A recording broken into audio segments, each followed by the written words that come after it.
The cleanup and investigation underway today into what caused a huge crane to catch fire high above Manhattan and crash down on the street below. It was a chaotic scene, debris raining down, sending people on the street running for their lives. First responders evacuating the entire neighborhood, including a Catholic church. Hi, I'm Christine Persichetti. That crane atop a building under construction erupted into flames, then fell 45 stories onto 10th Avenue at 41st Street. A dozen people were treated for non-life-threatening injuries. The Croatian parish of St. Cyril and Methodius and St. Raphael is about a block away. A priest and nun were inside but were told to evacuate. Currents News' Katie Vasquez joins us from the scene in Hell's Kitchen with the very latest. Pristine debris is still falling from that collapsed crane, causing 10th Avenue between 39th and 42nd Street to remain closed as of Thursday evening. The Department of Buildings is working to safely remove that crane behind me. City inspectors have said that the building is structurally stable. It was a frightening scene here yesterday, people scrambling for safety as the arm of that crane came crashing down. We've learned that the crane operator was hauling 16 tons of concrete when the fire broke out yesterday around 7:30. Just before the height of rush hour. The crane operator told investigators he tried to put it out, but it was just too much for him. The FDNY was already on the way to the scene when the collapse happened. Part of the crane slamming into a building across the street and plummeting 45 stories at 10th Avenue. People in the area, including the Croatian parish of St. Cyril and Methodius and St. Raphael's Church, were initially instructed to stay indoors for their own safety, but then were evacuated. A dozen people were injured by the crane, including 3 firefighters. Fortunately, they will be okay.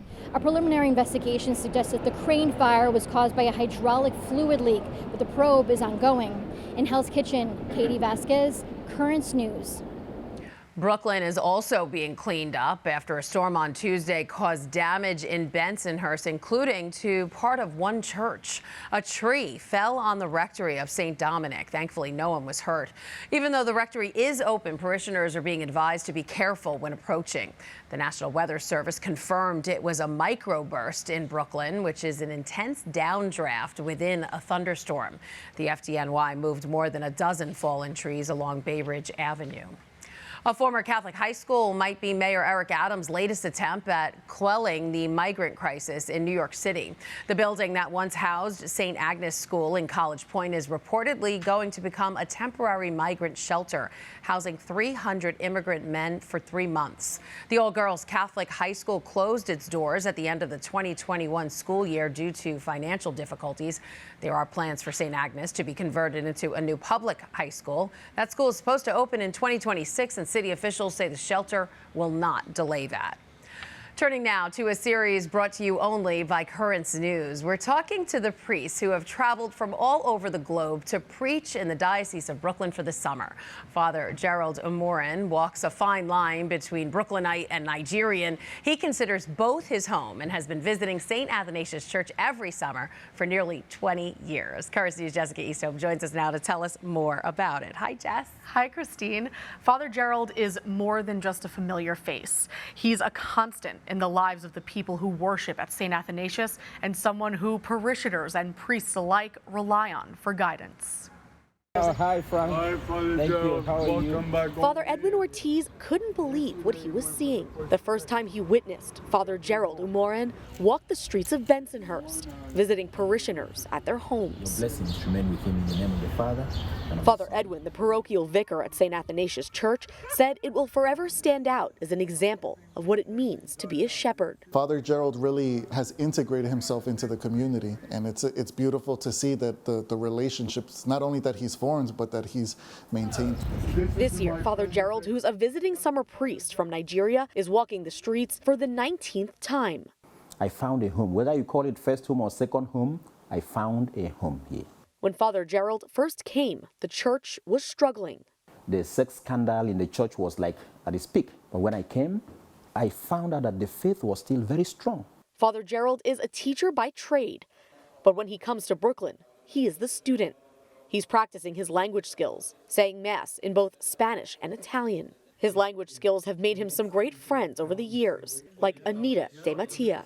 I see her as one of the few remaining veterans. It really doesn't matter, from where you come. He was accepted. It's your personality and what you do with it. Anita has been a parishioner at St. Athanasius for 55 years. Like others who have come to know and love Father Gerald, she can't help but mention his signature smile. When I think of Father Gerald, I see a big smile. He always has a smile on his face. And so you want a piece of that joy. And like Father Edwin, has come to appreciate his signature advice. Relax, you're never going to enjoy the priesthood if you try to do too much. Be calm about it and relax. Know that I'm praying for all of you. Father Gerald will tell you he comes because he enjoys it. It makes him feel good. But his real impact is how he makes others feel about themselves and their faith. I've learned so much from him. It will be something that I will always hold within me, especially for future ministry. And not only does Father Gerald give of himself to St. Athanasius when he comes, but the church gives back to him as well. He said generous donations from the parish to his diocese in Nigeria over the years have helped him sustain his church, Christine, and the schools where he teaches. All right, thank you so much, Jess. Wednesday marked the feast day of Jesus' grandparents, Saints Joachim and Anne. Some modern-day grandparents looked to the family of Christ at a mass in Coney Island.